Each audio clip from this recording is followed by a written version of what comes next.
할렐루야, 반갑습니다. 네, 저는 윤선호 목사입니다. 성광교회는 제가 1996년도에 우리 소천하신 김영지 목사님께 주례를 받고 여기서 결혼식을 했습니다. 아, 제가 원래 출신 교회는 저 계산동에 있는 계산교회인데 당시에 여러 가지 사연이 있어서 지금은 요양원에 누워 계시는 김한주 권사가 제 어머니고, 예, 하여튼 성광교회는 저에게 어, 뭐라고 해야 되나요? 하나님의 은혜의 빚을 지은 교회가 성광교회입니다. 어, 제가 2008년도 12월 달에 일본으로 입국을 했는데, 입국하기 전에도 우리 김영진 목사님께서 불러주셔서 그때 말씀을 전하고 또 그렇게 일본으로 출국했었는데, 그 사이에 한 번 더 왔었던 것 같아요. 그래서 또 이렇게 일본 파송받고 14년이 지났는데, 이번에 올해 이제 여러 가지 사연이 있어서 안식년을 갖고 잠시 방문했는데, 우리 담임 목사님께서 기회를 주셔서 오늘도 이렇게 말씀을 전하게 됐습니다.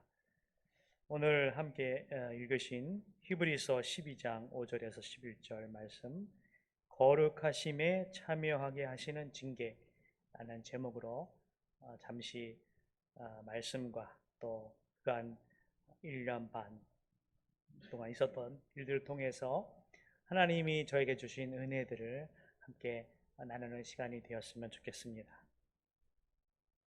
오늘 함께 읽은 본문 히브리서 성경이 쓰여졌던 시대에도, 그리고 오늘날의 시대에도 아마 우리 주님 오시는 그날까지 이 땅에 살아있는 우리에게는 기쁜 일도 있지만 슬프고 어렵고 괴로운 일들도 있으리라 생각이 됩니다. 2000년 전의 사람이라고 더 고생했고 2000년 후에 우리라고 덜 고생하는 것도 아니고 그 반대도 아니라고 생각이 됩니다. 이 성경이 쓰였을 당시에 많은 그리스도인들은 고난과 핍박 가운데 있었습니다. 제가 오래전에 터키의 성지순례를 갈 기회가 있었는데, 그 1세기에 성도들이 숨어 살던 동굴에 들어가서 인도하시던 선교사님과 함께 예배를 드렸을 때 모든 참여했던 성도들이 눈물로 예배를 드렸던 기억이 납니다. 이런 가운데서도 이 말씀을 늘 붙들고 살았구나. 하나님만 바라보고 주님 오시기를 바라보면서 살았구나. 주여 속히 오시옵소서 마라나타 하면서 찬송 가운데 살았구나 라는 생각을 하니까 굉장히 마음이 슬프면서도 은혜가 되었던 시간이 기억이 납니다. 오늘날도 저희들이 살아가면서 여러 가지 일들을 만나게 되지요. 때로는 저처럼 뜻하지 않던 병을 얻는 경우도 있고, 또는 불의의 사고로 가족을 또는 친한 친구를 먼저 하늘나라로 보내는 일도 있습니다. 또는 사업이 부도가 나는 경우도 있고, 인생에 원하지 않는 일들이 우리의 인생 가운데 일어나지요. 계획에 없던 일들이 일어나는 거예요.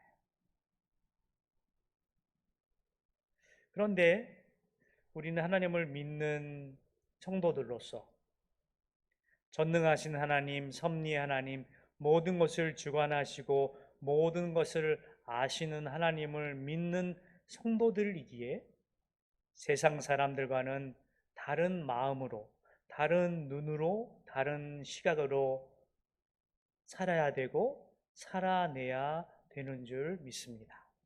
그러면 어찌하면 좋을까요? 오늘 말씀을 여러분 깊이 묵상하시기를 제가 소원하고 바라는데요. 간단히 정리해서 말씀을 드리면 때로는 모든 경우는 아니겠죠. 때로는 우리가 하나님의 친아들이기 때문에 하나님이 예수 그리스도의 보혈의 피로 값주고 산 구속한 자녀이기 때문에 포기하지 않으시고 버리지 않으시고 때로는 우리는 원치 않지만 징계를 통해서라도 우리를 하나님의 거룩하심에 참여하게 하신다는 것입니다. 그래서 하나님의 사랑의 채찍을 맞을 때는 힘든 일이 일어날 때, 슬플 때, 내 인생에 왜 이런 일들이 일어나지? 하나님, 어째서 나에게 이러시는 겁니까? 라고 외치고 싶을 때 우리는 많은 성경 말씀이 있지만 특별히 이 히브리서 12장 말씀으로 돌아가기를 소원하는 것입니다. 그것은 바로 우리를 다시 말씀드리면 그의 거룩하심에 참여하게 하시는 것이고 그리고 그것이 단기적으로든 장기적으로든 우리에게 유익이 된다는 것입니다. 저는 1년 반 지금 투병을 하면서 정말 이 말씀이 하나도 틀림이 없음을 절실히 느끼고 깨닫고 체험하고 있습니다. 유익입니다. 당시에는 즐거워 보이지 않습니다. 슬퍼 보입니다. 괴롭습니다. 힘듭니다. 슬픕니다. 피하고 싶습니다. 하나님께 따지고 싶습니다. 하지만 하나님의 마음으로 보면, 하나님의 눈으로 보면 이래서 하나님이 나에게 이 일을 허락하셨구나 라고 깨닫는 것이 복이요, 은혜요, 하나님을 더 깊이 아는 영광에 참여하는 것이고 그것이 거룩하심에 참여하는 일인 줄 믿습니다. 잠시 제 말씀을 드리면 작년 거두절미하고 짧게 말씀을 드리면 작년 1월 말에 일본에 있는 병원에서 폐암 4기 진단을 받았습니다. 제 나이 올해가 53이니까 52에 평생 담배를 입에 대본 적도 없어요. 근데 폐암 4기였습니다. 정확히는 4기 B라고 진단서에 나왔습니다. 의사는 완치는 불가능하고 수술도 불가능했습니다. 오른쪽 폐 아래쪽이 커다란 종양이 있었습니다. 그리고 췌장과 부신에도 일부 전이가 돼 있었고 근육과 뼈에도 아주 작은 부분이지만 전이가 되어 있었습니다. 다형암이라고 하는 형태가 불규칙한 특수한 암이었고 독성이 강하고 전이가 빠르고 생명에 위협이 있을 수도 있다고 했습니다. 의사는 그렇게 말했습니다. 완치는 불가하다. 수술도 할 수 없습니다. 치료를 빨리 시작하셔야 됩니다. 라고 진단을 받았습니다. 처음에는 그랬습니다. 하나님, 왜 나에게 이런 일이 일어났나요? 죄송합니다. 제가 한 80쯤 됐으면 그래도 이제 하나님 나라 갈 때가 가까우니까 그러려니 할 수도 있겠지만 아직 50인데 그리고 아직 아이들도 어린데 하나님 왜 나에게 이런 일이 일어났을까요? 라고 처음에는 하나님이 솔직히 말씀드리면 원망스러웠습니다. 그러나 그런 마음이 오래가지 않았습니다. 바로 일본 병원에서 항암 치료를 작년 2월부터 매주 하는 가운데 하나님이 저를 새벽에 깨우셨어요. 약의 항암제의 부작용일 수도 있겠지만 어쨌든 제가 때로는 새벽 1시에 때로는 새벽 2시에 새벽 3시에 잠이 깨는 거예요. 잠이 안 와요. 병원에 입원했을 때 수면 유도하는 약을 먹어도 잠이 안 와요. 처음에는 잠을 자려고 애를 썼는데 하나님은 마음을 주셨어요. 얘야, 나랑 얘기 좀 하자. 너는 일본에 와서 그동안 뭐가 그렇게 바빴느냐? 나랑 얘기 좀 하자. 라는 마음을 주셨어요. 그래서 제가 그때 새벽에 일찍 일어나서 말씀 보고 기도하면서 모태신앙이니까 뭐 어머니 뱃속부터 교회를 다녔겠죠. 이제까지 경험해 보지 못한 하나님과의 진한 은혜를, 하나님의 마음을, 하나님의 사랑을 경험하는 시간들을 갖게 되었어요. 그러면서 하나님은 저를 오늘 히브리서 말씀처럼 적어도 저는 그렇게 받아들였습니다. 아, 이 폐암은 하나님이 나를 거룩하게 하시는 하나님의 징계임에 틀림없다. 물론 여러분 오해는 하지 마시기 바랍니다. 하나님이 무조건 우리를 깨우치기 위해서 무조건 치시는 그런 잔인한 하나님은 아니세요. 오래 참으신 하나님이시고 때로는 어떤 사람은 사랑으로 어떤 사람은 저처럼 징계로 깨닫게도 하시는 하나님이십니다. 하나님이 전능하신 하나님이니까 뭐 하나님의 손안에는 여러 가지 방법이 있을 거 아니에요? 특별히 하나님께서는 저의 감추어진 죄, 숨겨진 죄를 깨닫게 하셨습니다. 그래서 이 1년 반 동안 하나님은 저를 거룩하게 하시는 작업을 하셨어요. 선교사로 파송받았으면서도 온전히 선교에 전념하지 못한 죄를 깨닫게 하셨습니다. 저의 게으름과 무지함과 나약함과 열정 없음과 식어버린 선교의 마음을 하나님이 꾸짖으셨어요. 저의 교만함들, 정죄하는 죄들, 하나님이 주신 물질과 시간들을 거룩하게 사용하지 못한 죄들, 탐욕과 시기의 죄, 거짓과 위선의 죄들을 하나님이 철저하게 깨닫게 하셨어요. 그런 가운데 그런 마음이 들었어요. 하나님이 보시기에 사람들이 보기에는 목사요, 선교사요, 그렇게 거룩하게 좋게 보였을 수도 있겠지만 하나님의 눈에는 더 이상 쓸 수 없었던 거예요. 제가 하나님의 음성을 들은 건 아니지만 제 마음 가운데 그런 마음을 주셨어요.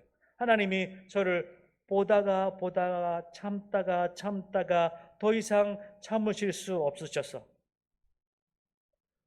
너는 더 이상 안 되겠다.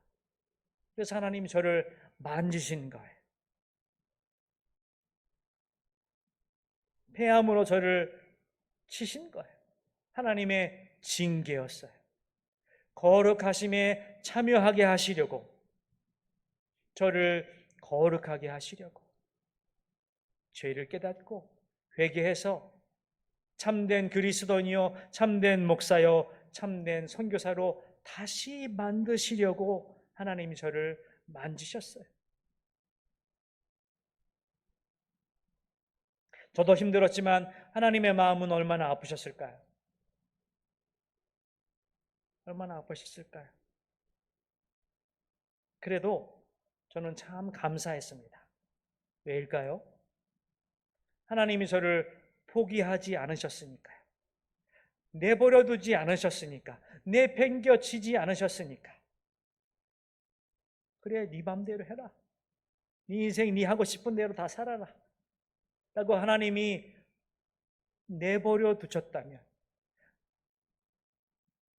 아마 저는 고장난 폭주기관차처럼 지 잘난 맛에 달려갔을 줄 몰라요.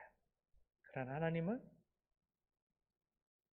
폐암과 또한 코로나가 겹쳐서 아무것도 할 수 없게 저를 두 손, 두 발, 온 몸을 꽁꽁 묶어버리셨어요.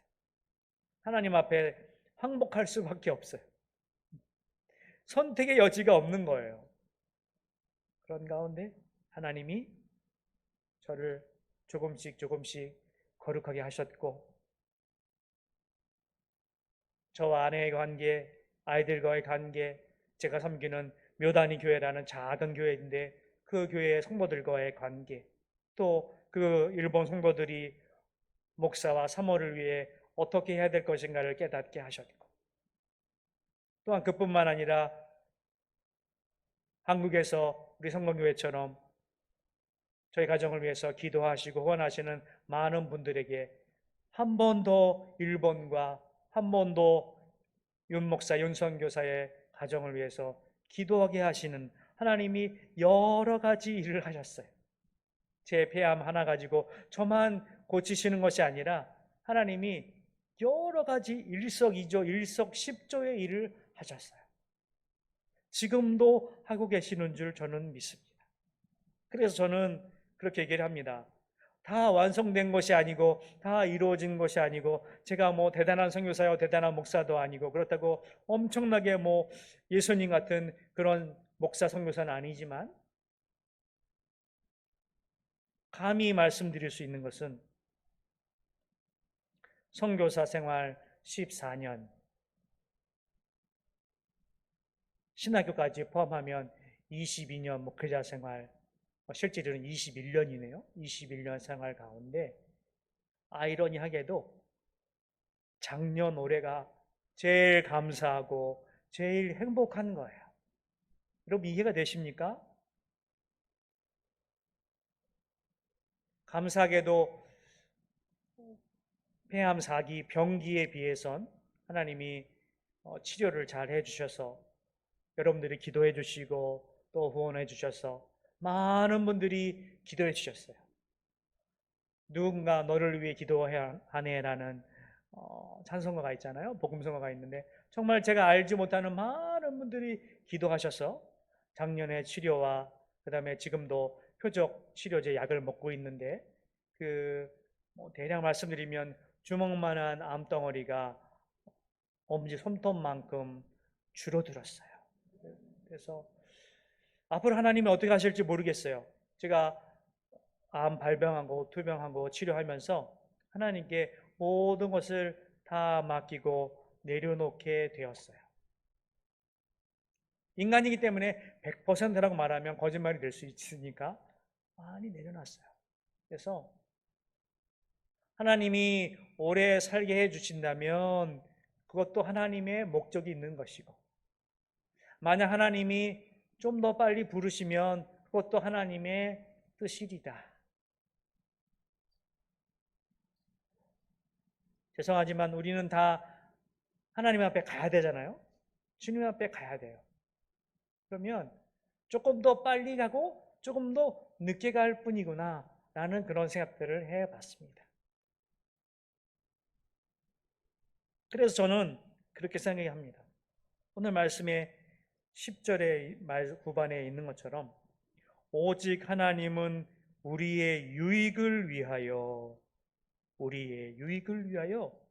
하나님의 거룩하심에 참여하게 하시느니라. 징계하셨어요. 그래서 사도 바울이 말한 것처럼 고난받는 것이 내게 유익이니라. 사실 고난은 다 피하고 싶어요. 그렇죠?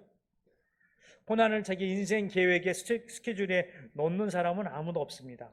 제가 예를 들어서 우리가 2022년이니까 2021년 작년에 진단을 받았으니까 2020년 12월 연말에요. 제가 그 다음에 새해 일정을 세우는데 1월 예정, 폐암 진단 이렇게 예정을 세우는 사람 아무도 없잖아요. 그렇죠?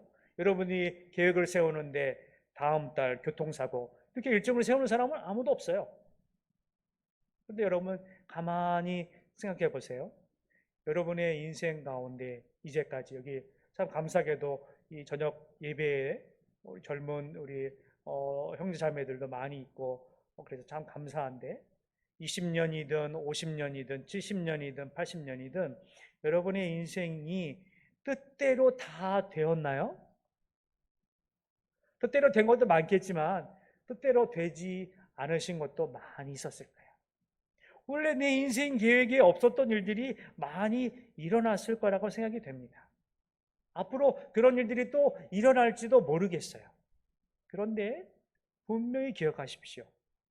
전능하신 하나님, 전지전능하신 하나님, 모든 것을 아시는 하나님, 하나님의 뜻이 아니면 참새 한 마리도 떨어지지 않는다고 하는 마태복음의 말씀처럼 하나님이 모든 것을 주관하시고 섭리하신다고 하신다면, 우리가 그 하나님을 믿는다고 한다면 우리 인생에 일어나는 일들이요, 하나님이 모르시는 가운데, 하나님이 알지 못하는 가운데 일어나는 일들이 있을까요?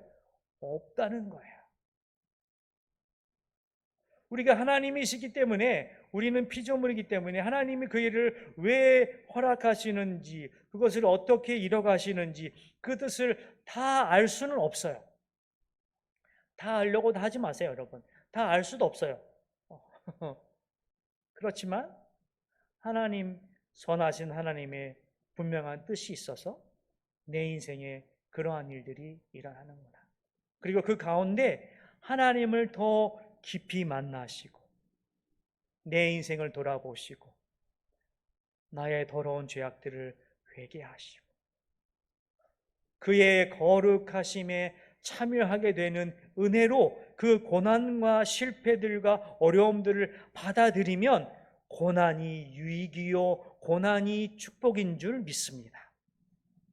그렇지 않으면요, 고난은 계속 저주이고 고난은 계속 고난으로 끝나버리는 거예요.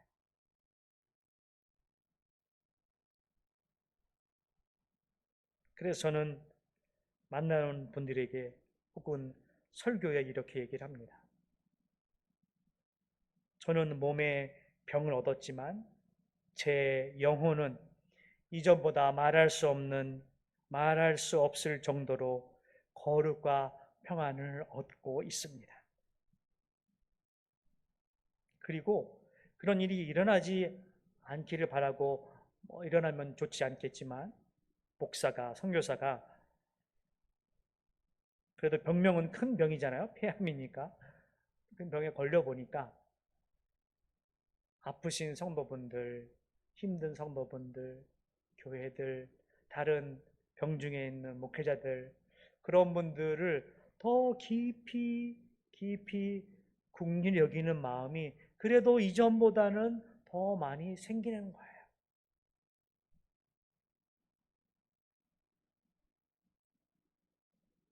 좀 더 목자로 하나님이 만들어 가시는 거예요.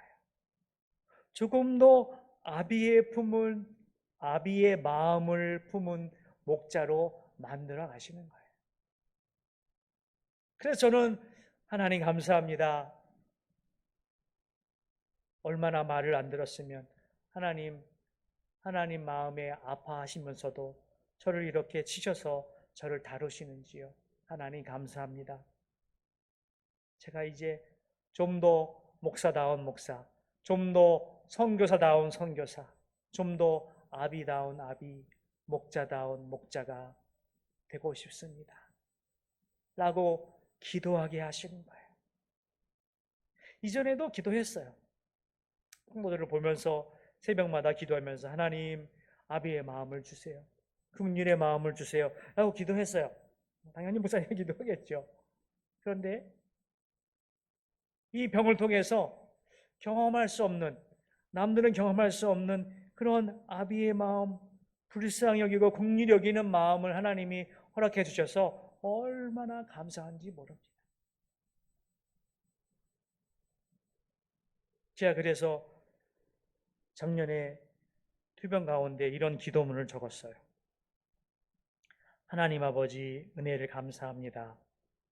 하나님이 저의 소원대로 놓아두지 않으시고 하나님의 큰 뜻과 거룩하심 속으로 깊이 인도하시니 주여 감사드립니다. 제가 지금 잠시 받고 있는 이 작은 고통이 나중에는 하나님의 크고 위대하신 영광을 나타내게 될 것을 믿게 하여 주시옵소서. 예수 그리스도께서 앞서 걸어가신 고난의 길을 감히 제가 걷게 하시니 감사합니다. 주님, 부디 제 인생을 제가 고백하는 신앙대로 넉넉히 지켜낼 수 있는 영의 힘을 주시옵소서. 하나님 아버지의 마음을 다할 수 없지만 때로는 한없이 기다려야 되고 때로는 한없이 울음을 견딜 수 없을지도 모르지만 믿음으로 은혜로 견디며 이겨내게 하여 주시옵소서. 설령 제 인생이 제 뜻대로 제 소원대로 되지 않더라도 하나님을 찬양하고 하나님을 기뻐하고 감사하며 끝까지 살아내게 하여 주시옵소서. 예수님의 이름으로 기도합니다. 아멘. 이렇게 기도했습니다. 지금도 이렇게 기도하기를 소원하고 이 기도가 변하지 않기를 소원합니다. 물론 이것보다 하나님이 더 큰 은혜를 주셔서 이 기도가 조금 더 성장이라고 해야 될까요? 성숙될 수 있는 기도로 변할 수 있을지도 모르겠습니다.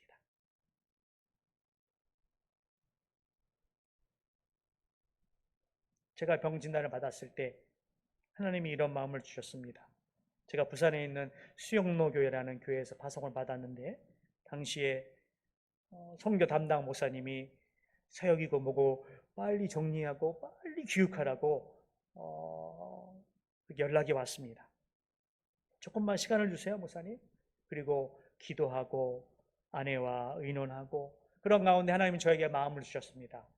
네 병은 어디 한국이든 일본이든 미국이든 유능한 의사를 만나야 날 수 있는 병이 아니다. 내가 고쳐야 날 수 있는 병이다. 하는 말씀을 주셨어요. 그래서 저는 기육하지 않기로 했습니다.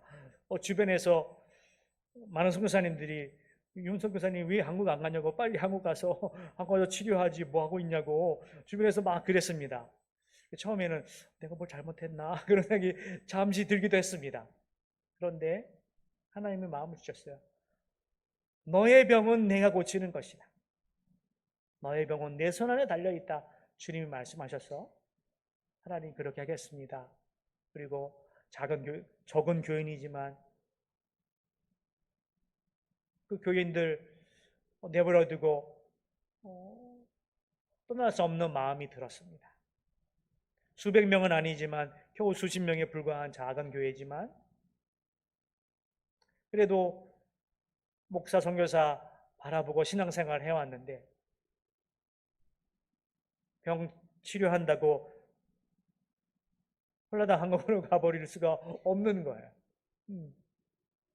그래서 일본에서 치료를 하기로 마음먹고 치료를 하게 되었습니다.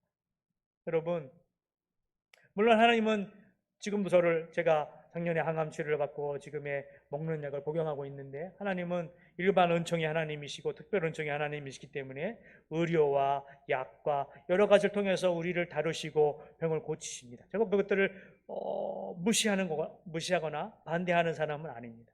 그러나 궁극적으로 우리의 인생을 주관하시고 붙드시고 우리의 생명을 주관하시는 분은 하나님이십니다.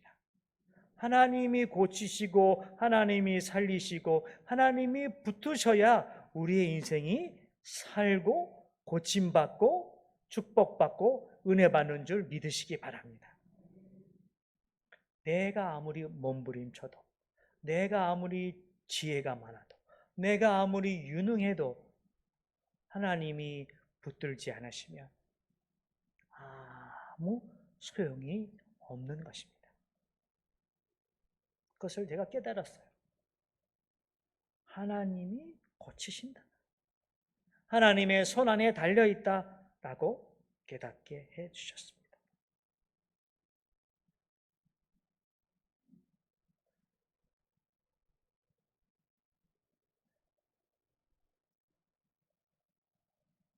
이제 투병하면서 1년 반이 지나고 있습니다. 어떻게 될지 모르겠습니다. 하나님이 더 살려주시면 저 일본 땅 구석에서 불쌍한 영혼들, 그 영혼들의 복음을 위해서, 구원을 위해서 사역을 할 것이고, 하나님이 불러가시면 또 그것도 하나님의 뜻이겠죠. 일본 1억 2,600만 명, 그 가운데 예수를 신실하게 여러분처럼 믿는 성도들이 대략 50만 명, 약 0.5%의 복음화가 일본의 현실입니다. 일본 전국에 8천여 개의 교회밖에 없고 목회자도 대략 1만 명밖에 없습니다. 평균 성도의 숫자는 25명에서 30명 정도가 평균 교인들이고요. 복음화율로 따져보면 여느 선교지에 지지 않을 낮은 복음화율을 갖고 있는 것이 일본이에요. 그 일본에서 선교하는 많은 선교사님들, 다는 아닌데 왠지 모르겠지만 일본에 있는 선교사님들이 육신의 병들을 많이 갖고 있습니다. 사실은 제 아내도 대충 10년 전에 위암 수술을 했고, 제가 아는 사모님도 저희 아내와 동시에 갑상선암 수술을 하셨고, 주변에 그런 분들이 많이 계세요. 그런데 그 가운데 하나님의 주시는 은혜들이 많이 있고, 약할 때 강함 주신 하나님의 은혜가 있어서 이 선교 사역을 감당하고 있는 줄 믿습니다. 바라고 소원하기는 가끔 생각나실 때라도 일본 1억 2,600만 명, 0.5% 50만, 그것을 뛰어넘어서 한 사람이라도 더 많은 사람들이 예수 믿을 수 있도록, 그래서 일본 저 넓은 땅에도 교회들이 더 많이 세워지고 더 많은 사람들이 헌신하고 목회자가 많이 세워졌어. 한국처럼 많은 교회가 세워지고 부흥의 복음의 파도가 일어날 수 있도록 일본을 위해서 기도해 주시기 바랍니다. 그리고 또한 생각나시면 저 윤선호 또 아내 박헌숙 선교사를 위해서 또 세 아이를 위해서 기도해 주시면 그 기도가 하나님의 보좌 앞에 상달되어서 하나님의 뜻으로, 하나님의 마음으로 하나님이 하나님의 선교를 이뤄나가실 줄 믿습니다. 기도하겠습니다. 하나님 아버지 감사합니다. 저희들이 살아서 하나님을 예배하고 찬양하고 삶을 영위하는 모든 것이 하나님의 은혜인 줄 믿습니다. 주여, 당연한 것이 하나도 없고 보조된 것이 아무것도 없으며 하나님이 주셔서 받은 것이고 하나님이 허락하셔서 은혜 가운데 있는 것이고 하나님이 이제까지 길이 참으시고 인도하시고 돌봐주셔서 오늘의 우리가 있는 줄 믿습니다. 주여, 사랑하는 우리 성광교회 담임 목사님을 비롯하여 장로님들, 성도님들, 어린아이에 이르기까지 온 성도들을 주여 붙잡아 주시고 이 마지막 때에 하나님의 영광을 위해 살아가는 성도들 교회 되게 하여 주시옵시고 한 영혼 한 영혼을 통해서 더 많은 영혼들이 주께 돌아오게 하여 주시옵시고 우리의 삶을 통하여서 하나님이 영광 받게 하여 주시옵소서. 행여나 병중에 있는 성도들, 아픔 가운데 고통 가운데 있는 가정들이 있습니까? 주여 불쌍히 여겨 주시옵소서. 긍휼히 여겨 주시옵소서. 하나님이 한 번만 만져주시면, 하나님이 한 번만 호흡을 불어주시면 모든 영혼들이 살아날 줄 믿습니다. 주여 불쌍히 여겨주시고 어루만져 주시고, 그러나 그 고통 가운데 우리의 소원대로 되든지 되지 않든지 간에 하나님을 찬송하며 하나님의 영광을 돌리는 삶이 변하지 않도록 우리의 믿음이 떨어지지 않도록 오히려 믿음이 성장하고 하나님을 더 깊이 만나서 우리의 믿음이 아버지 우리의 영혼이 믿음의 거인이 되는 역사가 일어나게 하여 주시옵소서. 감사드리며 예수님의 이름으로 기도드렸습니다.